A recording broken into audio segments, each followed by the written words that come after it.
আজকে কিন্তু আমার বাসায় অনেক অনেক কাজ, অনেক অনেক রান্নাবাড়ি করতে হবে। কালকে তো সবাইকে গিফট দিছিলাম গাইস, বাট হচ্ছে যে আমার শ্বশুর শাশুড়ি যেহেতু ক্যামেরার সামনে ওভাবে আসে না, এই জন্য আমি ওনাদের এক্সপ্রেশনটা হচ্ছে আপনাদের সাথে শেয়ার করতে পারি নাই। বাট আমি বলি ওনারা অনেক অনেক খুশি হয়েছে। আর আসলে মানুষকে ছোট কিছু দিলেও কিন্তু মানুষ অনেক হ্যাপি হয়, আপনি মন থেকে দিচ্ছেন কিনা এটা হচ্ছে ম্যাটার। তো যাই হোক, ব্যস্ত কেন বললাম, কারণ হচ্ছে আম্মারা যেহেতু চলে যাবে, সো আমি একটা বিশাল আয়োজন করতেছি রান্না বান্নার। আর আম্মা হচ্ছে রিচ ফুড অত খায় না, একদম সিম্পল খাবার দাবার যেগুলো ওগুলাই। তাই আমি বললাম ঠিক আছে যে অ্যাটলিস্ট যায় যেন আপনি আরামসে 2 দিন খাইতে পারেন, কজ জার্নি করে যাবে, ওনারও তো বয়স হয়েছে।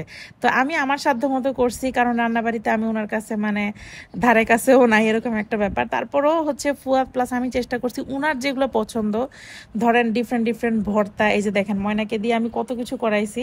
প্লাস হচ্ছে এই যে পাতা বাটাইছি বলতে কি খানমানের কথা মনে হয় আমি আগে আপনাদেরকে বলছিলাম গাইজ। আমি এই খানমান এই ফার্স্টই খাইলাম। আসলে এটা মনে হয় কচু, ঘাস কচু না কি যেন একটা বলে, আমি ঠিক প্রপারলি জানি না। তো যাই হোক, 2-3 টাইপের ভর্তা হবে আজকে, মুরগি রান্না হবে, মাছের রান্না হবে। সো সব কিছু মিলায় আয়োজন থাকবে অনেক কিছু। আর আমি চিন্তা করছি তরফির জন্য আমি হচ্ছে নিজে পোলাও বানাই দিব। তো পোলাওটা চিন্তা করছি পরের দিন সকালে ওনারা যখন বের হবে তার আগ দিয়ে বানাবো, যাতে গিয়েই হচ্ছে খেতে পারে। কারণ পোলাও বেশিক্ষণ ওভাবে থাকবে না, আর মানে বেশিক্ষণ থাকলে দেখা যায় না না নরম হয়ে, যেটা খাইতেও কিন্তু ভালো লাগে না।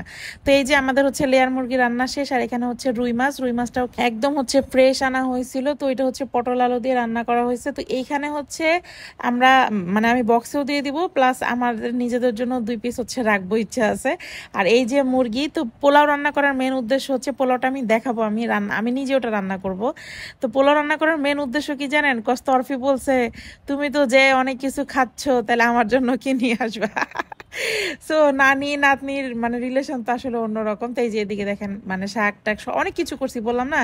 এখানে হচ্ছে দুই দুই না 3 টাইপের হচ্ছে ভর্তা, শাক ভাজি, কজ আম্মা হচ্ছে এগুলো পছন্দ করে। প্লাস আমি কিন্তু আজকে কালাইয়ের ডালও রান্না করছি। কালাইয়ের ডালটা হচ্ছে আমার নানি বাড়ি থেকে আসছিল, তো ওই ডালটাও হচ্ছে আমি চেষ্টা করছি রান্না করছি, এবং সিদ্ধ হচ্ছিল না, বুঝেনি তো আমি রান্নায় কত পটু। তো ওইটা পরে আমি ব্লেন্ড করে সুন্দর, খেতে কিন্তু বেশ ভালো হয়েছে। আর এই যে দেখেন, এটা কিন্তু একদম ভোরবেলা হচ্ছে আমি পোলাও বসাই দিছি। এটা কিন্তু স্পেশাল আমি তরফির জন্য করতেছি, বাট একটু বেশি করেই করব, যেন হচ্ছে সবাই খেতে পারে। বড় আপুও তো আছে, তাই না? তো শুধু মেয়েকে দিলে হবে, মাকে দিতে হবে না। তো এই যে দেখেন আমার পোলাওটা কিন্তু খুব সুন্দর হয়েছে, খেতেও খুব ভালো হয়েছিল। তেলও কম ছিল, যেহেতু তেল সবাই আমরা একটু অ্যাভয়েড করি, কম খাওয়ারই চেষ্টা করি।